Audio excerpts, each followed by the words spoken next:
Des propositions qui ont été dévoilées, Fabienne Lemoyle, alors que se déroulait à Paris aujourd'hui une manifestation à l'appel de l'intersyndicale, à l'exception donc de la CFDT. Victor Delande, vous suivez le cortège qui est arrivé il y a quelques minutes, place de la République, avec d'ailleurs quelques tensions. Comment réagissent les manifestants à cette lettre ?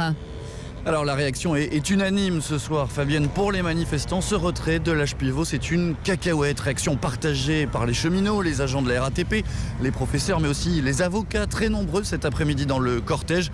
Réaction partagée également par les syndicats, à l'image de Gabriel Gaudy, secrétaire régional d'Île-de-France pour Force ouvrière.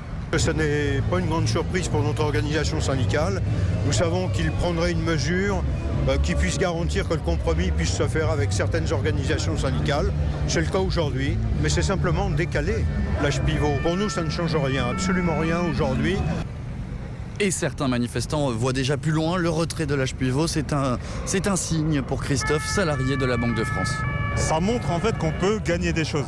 Voilà, qu'on peut faire des pas en avant, que la mobilisation, elle ne sert pas à rien. On peut faire reculer ce gouvernement et que si on pousse encore plus fort, notamment cette semaine avec des grèves un peu partout et pas qu'à la SNCF, à la RATP, en fait on peut aller jusqu'au retrait de la réforme et on peut gagner. Les propositions d'Édouard Philippe ont eu le mérite de remobiliser les manifestants. Ceux qui sont en grève depuis le 5 décembre, notamment à la RATP et à la SNCF, promettent déjà de continuer leur mouvement jusqu'au retrait de la réforme.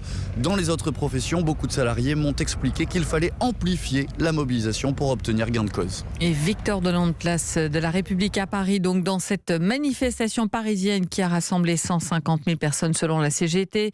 Pas de chiffre pour l'instant du côté de la préfecture de police de Paris.